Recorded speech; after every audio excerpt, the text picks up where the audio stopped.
AEW has officially released multiple wrestlers, and some of these names might surprise you. With reports circulating about why these talents were let go, the big question now is what's next for them. Let's break it all down. AEW has all but confirmed the releases of Malachi Black, Miro, and Ricky Starks, whose profiles were deleted off of AEW's roster page earlier this afternoon. These are three names that could have been legitimate, big-time stars for the company, but instead are now on the way out. First, we have Malachi Black. A unique character with a dark brooding persona, Black was one of AEW's most intriguing signings, yet he was never pushed as a true main eventer. Instead, he was stuck in the mid-card despite having the presentation and skill set to be a top-tier act. He was the leader of the House of Black, a faction that had the potential to be a dominant force, but inconsistent booking kept them from ever reaching that next level. Next on the list is Miro. A former Rusev in WWE and a former TNT champion in AEW, Miro had all the tools to be a top-tier main eventer. A physically dominant powerhouse with impressive agility for his size, Miro initially floundered in AEW under the comedic best man gimmick, but once he transitioned into the Redeemer character, he had one of AEW's best TNT championship runs. He was presented as an unstoppable monster, delivering brutal matches and intense promos. However, after losing the TNT title, AEW seemingly had no long-term plans for him, and he spent most of his last year in the company off television. Finally, we have Ricky Starks. Starks is one of the biggest missed opportunities in AEW. He has the charisma, the look, and in-ring ability to be a top guy, yet he was never given that shot. His smooth-talking promo style, natural confidence, and ability to captivate a crowd have often drawn comparisons to The Rock. Like The Rock in his early days, Starks carries himself with a larger-than-life presence, making every promo feel effortless and compelling.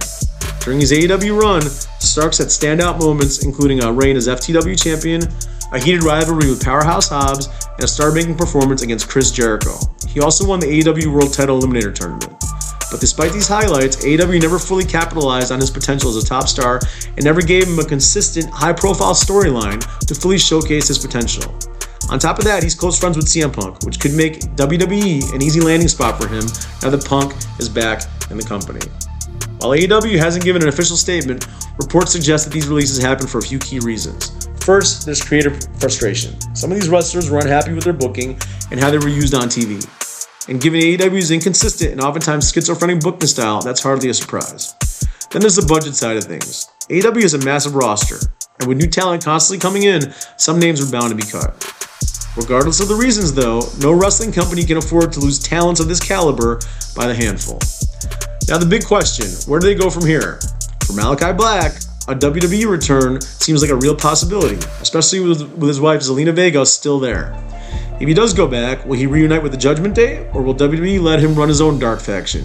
Regardless, given WWE's improved creative with Triple H at the helm, Malachi Black may finally realize his true potential. When it comes to Miro, while he's already had a WWE run, he left on seemingly good terms, so a return might be a possibility. But the more interesting option is TNA, which has been gaining momentum lately. If Miro signs with TNA, he wouldn't just be another name on the roster. He could be the top guy in a promotion that's on the rise and drawing crowds similar to, and sometimes even greater than, AEW. For Ricky Starks, WWE seems like the most obvious landing spot. He's got the charisma, the talent, and on top of that, he's close friends with CM Punk. That connection can make his WWE transition seamless, and if WWE sees his potential, they could finally give him the main event push AEW never did. Circling back to AEW, these releases raise a lot of questions about their direction. While the company has a huge roster, parting ways with key talents like these is just another example of the root problem of AEW. Their booking, led by Tony Khan, has consistently wasted ultra-talented performers, failing to capitalize on their potential. Do you think AEW made the right move? Where do you see these wrestlers going next? Drop your thoughts and comments below. And if you enjoyed this, don't forget to like, subscribe, and check out more of what's coming up right here on Grapple Talk.